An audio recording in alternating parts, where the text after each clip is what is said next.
Welcome back, mga kaagdab. Ito na naman po ang inyong lingkod, si Mr. Destiny.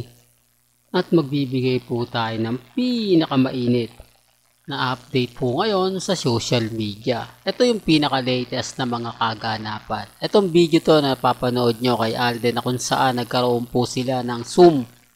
Live Zoom, mga kaagdab, para nga po sa promotion ng Pulang Araw. At syempre, nakakapagtataka at nakakagulat na lumabas nga po si Marjuso, no? Ano na naman kayang plano ang pagbabalik ni Marjuso o pagpaparamdam ni Marjuso?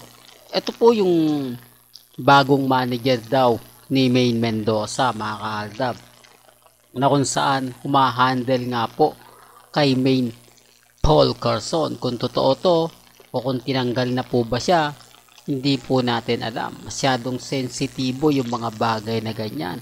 Pero marami pong kwento na lumalabas na TBJ na nga po raw ang may hawak kay Mengay.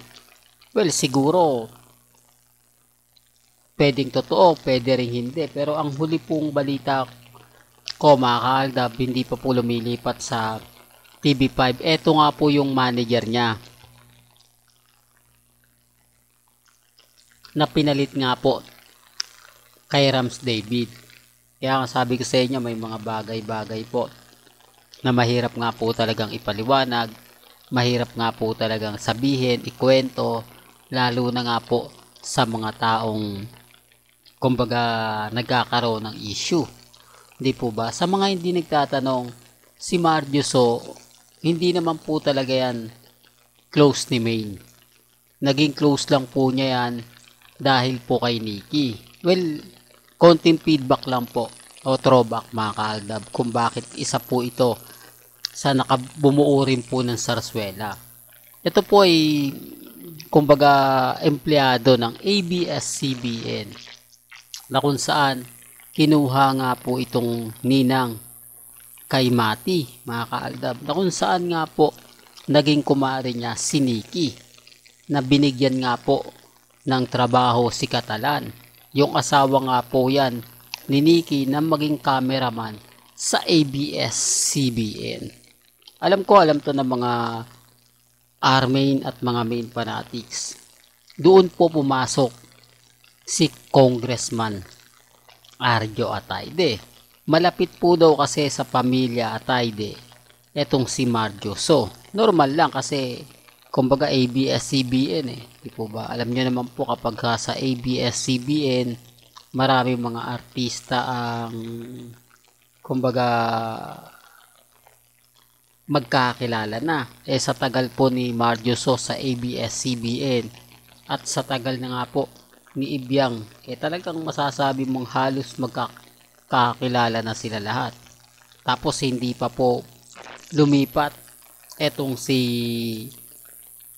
Ibyang, mga kaaldab, sa GMA Kapuso, na natili po silang loyal sa ABS-CBN at nagkakaroon nga po ng project si Congressman Arjo sa Bagman. Pero hindi naman po ito masyado na po promote, di po ba? At isa po si Marjuso sa masasabi natin talagang gumawa ng matinding sarsuela, di po ba? Kung matatandaan nyo po yung huling birthday celebration ni Rams David na niyaya niya si Mengay, di po ba? At naandon nga po si Congressman Arjo na kung saan pinagsama nga po yung dalawa. Doon, mga kaaldab, simula na po at nabuo na ang sarsuela. Marami na po kasing mga issue na lumalabas. Tapos ang ginagawa naman po ni Mengay at ni Marjuso tuluyan na nga pong pabagsakin ang fandom ng Aldab Nation para nga po mailipat yung atensyon ng mga ilang fans. Ang gusto po kasi nilang mangyari, mga kaaldab, yung fans ni na Alden at yung fans ni Maine mahati na.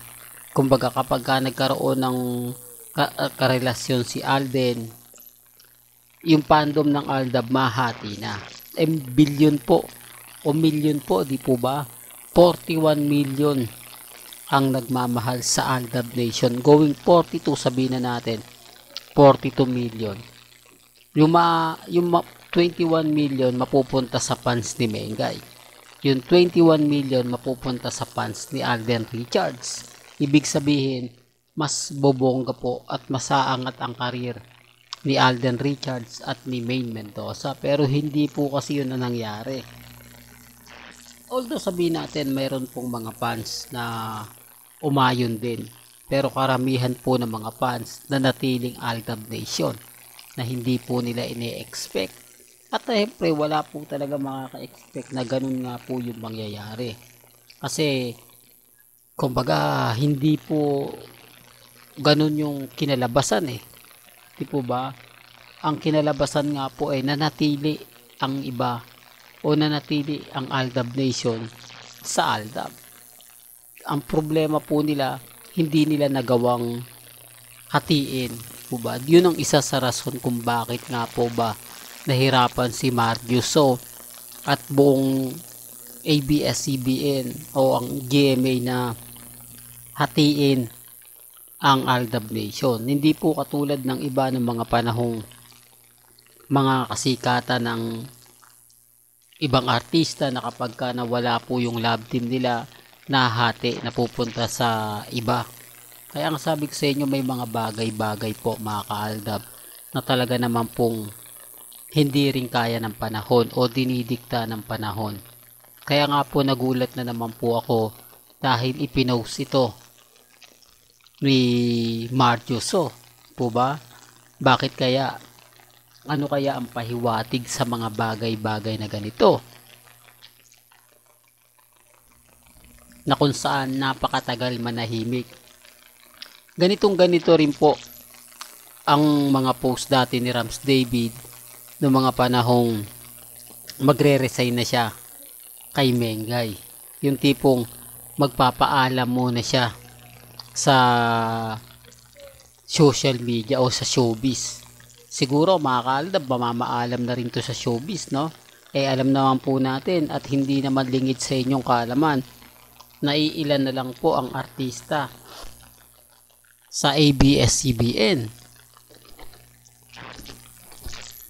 na ibig kong sabihin mga ka-Aldab, active.